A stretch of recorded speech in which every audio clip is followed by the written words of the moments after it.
ഞാൻ വളരെ മുമ്പ് ഏറ്റിട്ടുള്ളൊരു കാര്യമായിരുന്നു ഇംഗ്ലീഷ് ഒട്ടും അറിയാത്ത ആൾക്കാർക്ക് ഒരു ബിഗിനേഴ്സ് ചലഞ്ച് ചെയ്യാമെന്ന്. കുറേ കാലം അതിൻ്റെ മെറ്റീരിയൽ ഇങ്ങനെ ഉണ്ടാക്കുന്നത് എങ്ങനെയായിരിക്കും, അങ്ങനെ കുറേ ടൈപ്പൊക്കെ ഉണ്ടാക്കി. അവസാനം പക്ഷേ ഇപ്പോഴാണ് അതൊന്ന് ഉരുത്തിരിഞ്ഞ് വന്നത് എങ്ങനെ ഉണ്ടാക്കുക എന്നുള്ളത്. അപ്പോൾ ഇന്ന് മുതൽ നമ്മൾ വളരെ ബിഗിനേഴ്സിന് വെച്ചാൽ ഒട്ടും അറിയാത്ത ആൾക്കാർക്കുള്ള ഇംഗ്ലീഷ് ചലഞ്ച് തുടങ്ങുകയാണ്. നമ്മൾ ഗ്രാമറിലധികം ഫോക്കസ് ചെയ്യില്ല, കാരണം അങ്ങനെ നമ്മൾ ഇംഗ്ലീഷ് പഠിക്കില്ല. അപ്പോൾ എളുപ്പം നമുക്ക് ചെറിയ ചെറിയ സെൻറ്റൻസുകൾ വെച്ചിട്ട് ഇംഗ്ലീഷ് അങ്ങോട്ട് തുടങ്ങാം. അപ്പോൾ എൻ്റെ വ്യൂവേഴ്സിൽ കുറേ പേര് കുറച്ചൊക്കെ നന്നായിട്ട് ഇംഗ്ലീഷ് സംസാരിക്കുന്ന ആൾക്കാരുണ്ടാവും. അപ്പോൾ അവർക്ക് ഈ വീഡിയോസൊന്നും ചിലപ്പോൾ അത്ര ഉപകാരം ഉണ്ടാവില്ല എന്ന് എനിക്ക് തോന്നുന്നു. അത് കുഴപ്പമില്ല, അവർ കണ്ടില്ലെങ്കിലും കുഴപ്പമില്ല. തീരെ അറിയാത്ത ആൾക്കാരെ നമ്മൾ നെഗ്ലക്റ്റ് ചെയ്യാൻ പാടില്ലല്ലോ. എനിക്ക് ഈ കുറച്ച് പോർഷൻ കംപ്ലീറ്റ് ചെയ്യാനുണ്ട്. അതിന് എത്ര ദിവസം എടുക്കുമെന്ന് എനിക്കറിയില്ല. അത് കംപ്ലീറ്റ് ആവുന്നവരെ നമ്മൾ ഈ ചലഞ്ച് ചെയ്യും. ഈ ചലഞ്ച് ചെയ്യുമ്പോൾ ഒരു പ്രത്യേകതയുണ്ട്. നമ്മൾ ഇന്നൊരു കാര്യം പഠിക്കുകയാണെങ്കിൽ നാളത്തെ ദിവസം നമ്മളത് ആദ്യം റിവൈസ് ചെയ്തിട്ടായിരിക്കും നാളത്തെ പോർഷൻ പഠിക്കുക കേട്ടോ. കാരണം എന്താണെന്ന് വെച്ചിട്ടുണ്ടെങ്കിൽ നമ്മൾ റിവൈസ് ചെയ്തില്ലെങ്കിലേ ഓരോ ദിവസത്തെയും മറന്നു പോകും. അപ്പം നിങ്ങൾ വീഡിയോ തുടങ്ങുമ്പം ഇത് ഇന്നലത്തെ പോർഷനാണ് അല്ലെങ്കിൽ ഇത് മിഞ്ഞാന്നത്തെ പോർഷനാണ്, സ്കിപ്പ് ചെയ്യാം എന്ന് വിചാരിച്ച് ചെയ്യരുത്. ഞാൻ ആ റിവിഷൻ ചെയ്യുന്നത് ഈ ബിഗിനേഴ്സ് പഠിക്കാൻ വേണ്ടിയിട്ടാണ്, നിങ്ങൾക്ക് നല്ല ക്ലിയർ ആയിട്ട് സ്റ്റാർട്ടിങ് മുതൽ പോകാമെന്ന് വെച്ചിട്ടാണ്. പിന്നെ ഈ ഒരു ചലഞ്ച് കഴിയുമ്പോഴേക്കും നിങ്ങൾക്ക് കുറേ സെൻറ്റൻസുകളും ഫ്രേസസൊക്കെ ബൈ ഹാർട്ടാവും. സ്വയം സെൻറ്റൻസുകളൊക്കെ ഉണ്ടാക്കാൻ ഉള്ളൊരു ലെവലിൽ നിങ്ങൾ എത്തും. ഈ ചലഞ്ച് ചെയ്യുമ്പോൾ നിങ്ങൾ ഈ ബിഗിനേഴ്സ് വീഡിയോസ് മാത്രം നോക്കിക്കൊണ്ടിരിക്കരുത് കേട്ടോ. കുറച്ചൊക്കെ അറിയാവുന്ന ആൾക്കാർക്ക് ഞാൻ സ്ഥിരം ഇടാറുള്ള വീഡിയോസ് ഇല്ലേ, ആ വീഡിയോസും നിങ്ങൾ കാണണം കേട്ടോ. കാരണം നമ്മൾ എല്ലാ ലെവലുള്ള ഇംഗ്ലീഷും കേട്ടാലും കണ്ടാലുമാണ് നമ്മൾ പെട്ടെന്ന് ഇത് ഗ്രാസ്പ് ചെയ്യാൻ പറ്റുക. അപ്പോൾ ഇന്ന് നമ്മൾ വളരെ ബിഗിനറിനുള്ള ഇംഗ്ലീഷ് വെച്ച് തുടങ്ങുകയാണ് കേട്ടോ. അപ്പോൾ നമ്മൾ മലയാളത്തിൽ ഉപയോഗിക്കുന്ന പല സാധനങ്ങളുടെയും പേര് ഇംഗ്ലീഷിൽ അത് തന്നെയാണ്. ഉദാഹരണത്തിന് പുസ്തകം നമ്മൾ ബുക്ക് എന്ന് പറയില്ലേ, ഇംഗ്ലീഷിലും ബുക്ക് തന്നെയാണ് പറയുക. കാറിന് നമ്മൾ എന്താ പറയുക, കാർ തന്നെ. അപ്പോൾ കുട്ടിക്ക് എന്താ പറയുക, കുട്ടിക്ക് ചൈൽഡ് എന്നാണ് പറയുക, ചൈൽഡ്. കൊടയ്ക്ക് എന്താ പറയുക, കൊട, കൊടയ്ക്ക് പറയുന്നത് അംബ്രേല, അംബ്രേല. അപ്പോൾ നമ്മളൊരു കടയിൽ പോവാണ്, എന്നിട്ട് പറയാണ് ഒരു ബുക്ക്. അതെങ്ങനെയാണ് നമ്മൾ പറയുക? ഒന്ന് എന്നുള്ളതിന് വൺ എന്നുള്ള വാക്കാണെങ്കിലും നമ്മളിങ്ങനെ ഓരോ സാധനങ്ങൾ, ഈ സാധനങ്ങളുടെ പേര് നൗൺസ് എന്നാണ് പറയുക. ഈ സാധനങ്ങളുടെ പേരിന് മുമ്പ് നമ്മൾ അല്ലെങ്കിൽ ആൻ എന്നുള്ള രണ്ട് വാക്കുകൾ ചേർക്കും. അപ്പോൾ എന്താണ് ഈ അല്ലെങ്കിൽ ആൻ? എപ്പോഴാണ് അത് ചേർക്കേണ്ടത്? എ ഓട്ടോ എന്ന് പറഞ്ഞ സിനിമയിൽ Mohanlal A E I O U ചൊല്ലിപ്പഠിക്കാം എന്ന് പറഞ്ഞിട്ടില്ലേ? അപ്പോൾ ഈ A E I O U ആണ് നമ്മൾ ആദ്യം പഠിക്കേണ്ടത്. ഇതിന് പറയണത് വവൽസ് എന്നാണ്.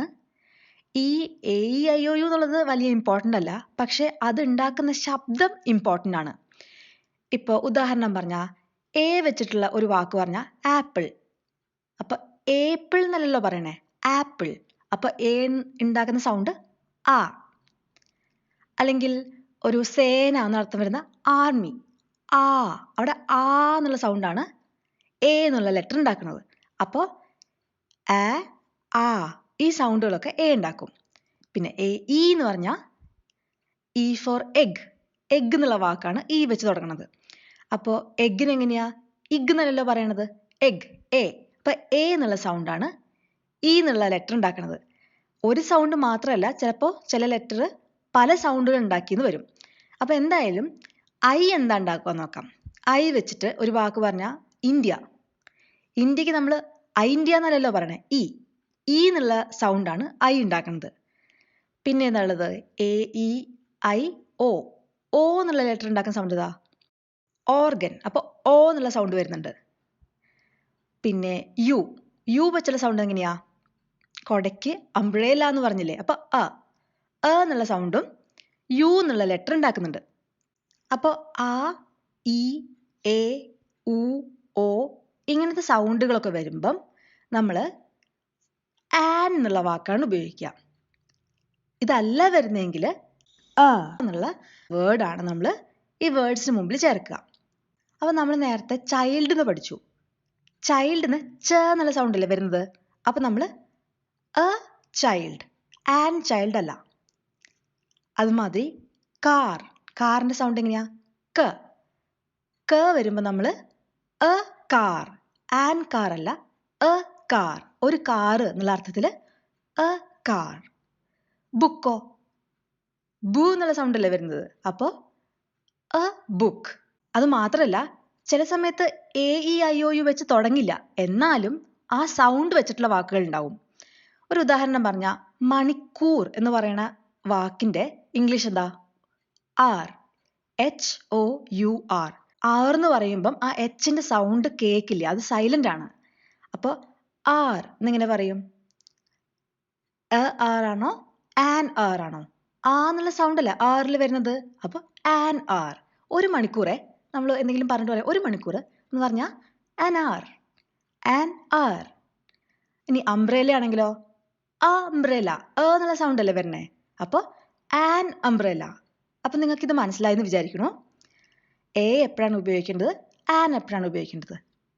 ഒരു ബുക്ക്, ഒരു കാർ, അങ്ങനെയൊക്കെ പറയാൻ വേണ്ടിയിട്ടാണ് a book, a car, a child, an umbrella, an R. ഇനി നമുക്ക് കുറേ ബുക്കുകൾ വേണമെങ്കിലോ? എ ബുക്ക് എന്ന് പറഞ്ഞാൽ ഒരു ബുക്കാണ്. കുറേ ബുക്കുകൾ ഉണ്ടെങ്കിൽ എസ് എന്നുള്ള ലെറ്റർ ആ ബുക്കിന് ശേഷം ഇടണം. ആ വേർഡിന്റെ കൂടെ എസ് എന്നുള്ള ലെറ്ററും കൂടി ഇടണം. എ ബുക്സ് എന്ന് പറയരുത്, കാരണം ഒരു ബുക്കുകളല്ലല്ലോ. ഉദാഹരണത്തിന് 3 ബുക്കുകളാണെങ്കിൽ 3 ബുക്സ്. 2 ബസ്സുകളാണെങ്കിൽ അപ്പം എസ് മാത്രം ഇട്ടാൽ പോരാ, ES എന്നുള്ള 2 ലെറ്റർ കൂടി ഇടണം. കാരണം ഒരു എസ് മാത്രം ഇട്ടാൽ BUSS എന്ന് വരില്ലേ. അപ്പം നമ്മൾ എങ്ങനെ ഇത് വായിക്കുക? ബസ് എന്ന് പറയാൻ പറ്റില്ലല്ലോ. അപ്പോൾ ബസ്സസ് എന്ന് പറയണം. അപ്പം അതിന് വേണ്ടിയിട്ട് ES. 2 ബസ്സസ്. 2 എന്ന് വെച്ചാൽ 2. 2 ബസ്സസ്. ഒരു കുട്ടിക്ക് എ ചൈൽഡ്. 4 കുട്ടികളാണെങ്കിലോ? ചില വാക്കുകൾ നമ്മൾ എസ് ഇട്ടിട്ടല്ല ഉണ്ടാക്കുക, അതിന് വേറെ തന്നെ വാക്കുണ്ട്. അതിൻ്റെ ഒരു ഉദാഹരണമാണ് ഈ കുട്ടികൾ എന്നുള്ള വാക്ക്.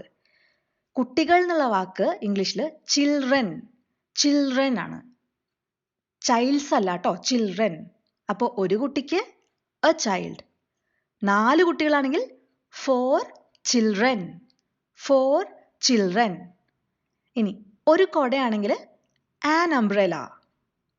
2 കൊടകളാണെങ്കിൽ 2 അംബ്രേലാസ്. ഇതും എസ് ഇട്ടാൽ മതി. 2 അംബ്രേലാസ്. ഇനി ഒരു എളുപ്പമുള്ള വേറൊരു വാക്കൂടെ. 1 മണിക്കൂറാണെങ്കിൽ ആൻ ആർ. 10 മണിക്കൂറാണെങ്കിലോ? 10 hours. അപ്പൊ ഇത്രയും നേരം നമ്മൾ മണിക്കൂർ, കൊട, അങ്ങനത്തെ കാര്യങ്ങളാണ് പഠിച്ചത്.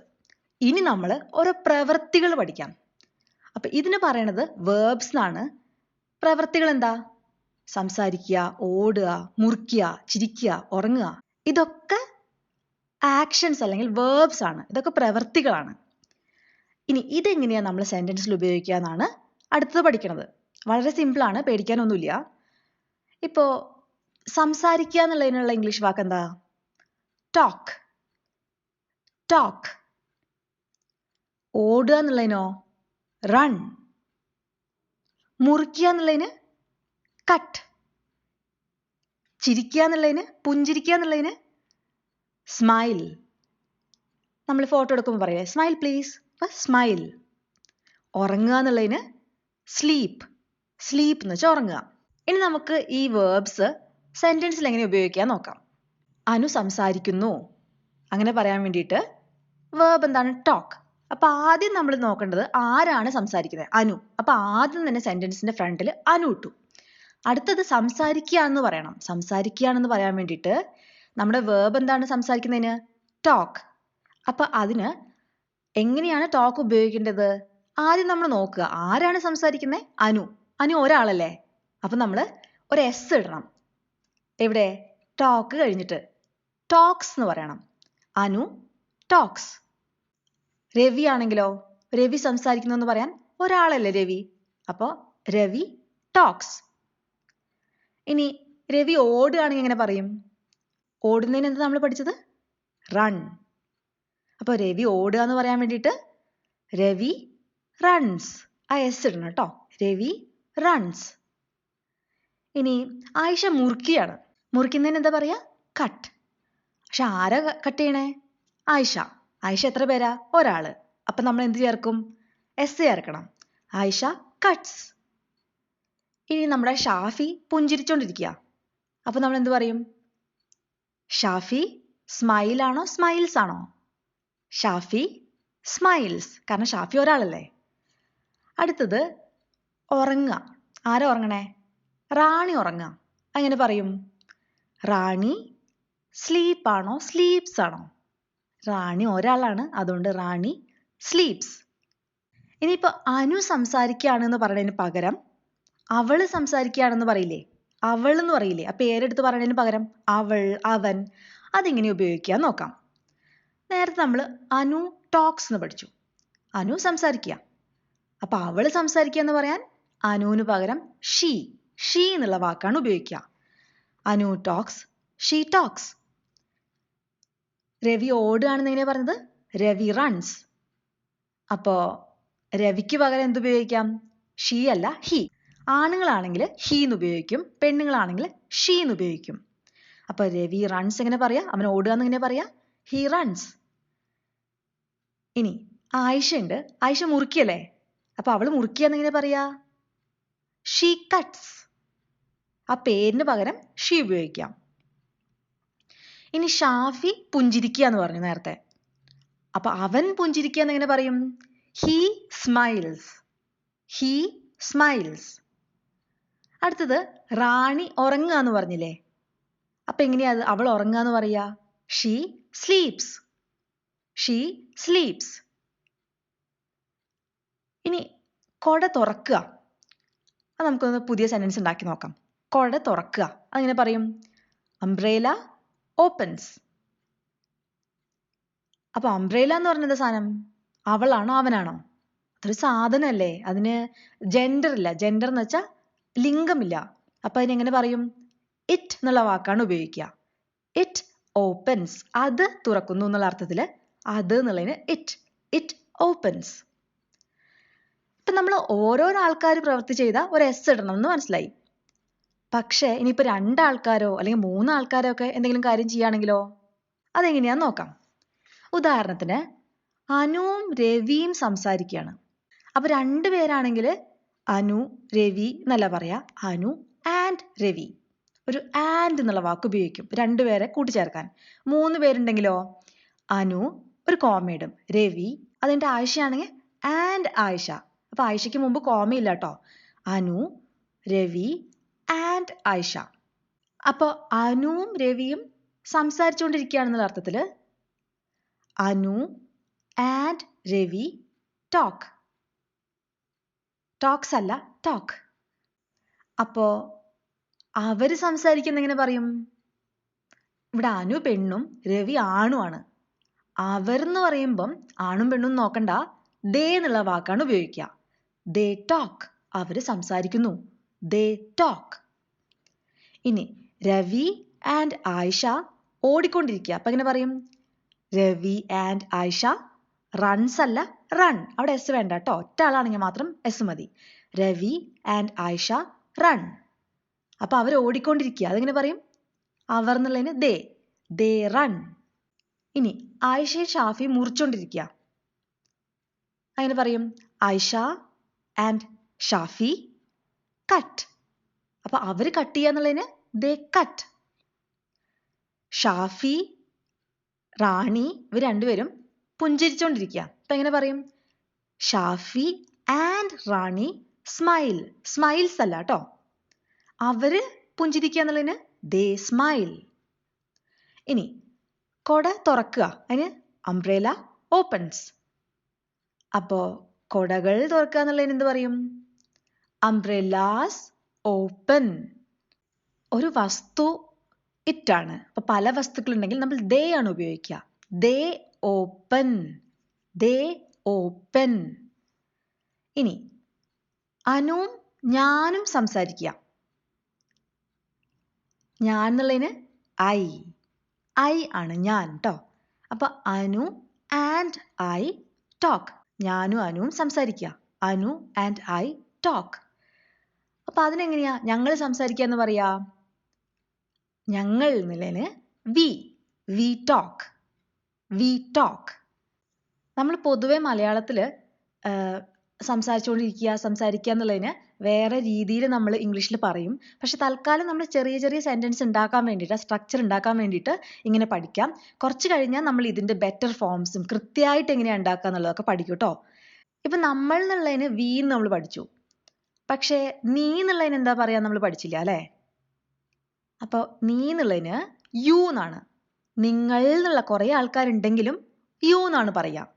അപ്പൊ യു എന്നുള്ള വാക്ക് മനസ്സിലായില്ലേ? അവർ എന്നുള്ള വാക്ക് ഏതാണ്?